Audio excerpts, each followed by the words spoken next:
মানতেই হবে খুব মজার একটা খাবার। এটা না খেলেই টোটালি মিস। এখন যেহেতু ইলিশ মাছের সিজন চলতেছে, চারিদিকে শুধু ইলিশ মাছ আর ইলিশ মাছ, তো তাই ভাবলাম যে আজকে কেননা একটু অন্যরকম কিছু একটু খাওয়া যাক।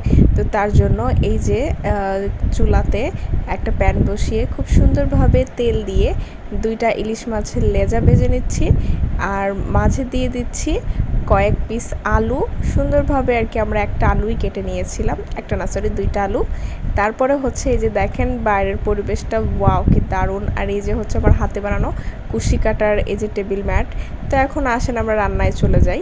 তো এই যে দেখেন আমরা এই যে ভেজে নিচ্ছি খুব সুন্দরভাবে ইলিশ মাছের লেজা আর হচ্ছে আলু। তার মাঝে দিয়ে দিলাম আস্ত কাঁচামরিচ। কাঁচামরিচগুলো আমরা একটু খুন্তি দিয়ে কেটে দিচ্ছি, কারণ না হলে কাঁচামরিচ বোমের মতো শব্দ হয়ে ফেটে যাবে, চোখে মুখে লাগতে পারে। তারপর হচ্ছে দিয়ে দিচ্ছি অনেকগুলা পেঁয়াজ আর হচ্ছে রসুনগুলো আলাম রেখেছি, আর পেঁয়াজগুলো জাস্ট একটু কেটে কেটে দিয়েছি আর কি।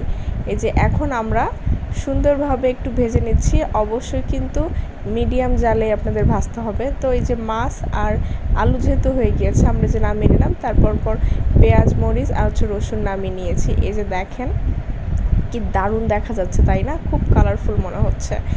এখন হচ্ছে আমাদের এই একটা কাজ আছে, সেটা হচ্ছে লেজা থেকে কাটা ছাড়ানো। এই যে দেখেন এটা হচ্ছে খুবই একটা কুড়ে কাজ, মানে হাতে সময় থাকলে আর কি টেকনিক খাটিয়ে এই কাজটা করতে হবে।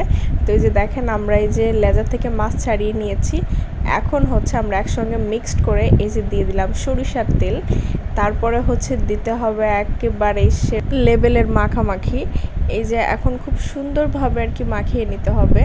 এইভাবে আপনারা খুব সুন্দরভাবে মাখিয়ে নেবেন, দেখবেন যে অনেক সুন্দর একটা ঘ্রাণও বের হচ্ছে আর টেস্টও হবে। আর এখন হচ্ছে আমরা দেখছিলাম যে কোনো কাঁটা আছে কিনা, আমরা খুব সুন্দরভাবে আর কি কাঁটাগুলো বেছে নিয়েছি, যেহেতু ইলিশ মাছের লেজা একটু ভয়ঙ্কর ব্যাপার, তো একটু সাবধানে আর কি খেতে হবে। তো এই যে হচ্ছে সবাইকে ভাগ করে দিচ্ছি, আর বেশিরভাগ হচ্ছে আমি রেখে দিচ্ছি, কারণ আমি একটু বেশি খেতেই পছন্দ করি। তো এখন হচ্ছে এই যে ভাত খাচ্ছি, গরম ভাত, মানে ওয়াও, একেবারে দারুণ একটা খাবার, রাতের জন্য টোটালি পারফেক্ট।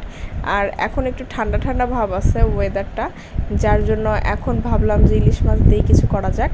তো সবাই ভালো থাকেন, সুস্থ থাকেন। আপনারা অবশ্যই বাসায় একবার হলেও ট্রাই করে দেখবেন, দারুণ একটা খাবার। আর যারা খেয়েছেন তারা তো এর টেস্ট জানেনই। তো যে পর্যন্ত দেখা যাবে অন্য কোনো ভিডিওতে অন্য কোনো সময়। আল্লাহ হাফিজ।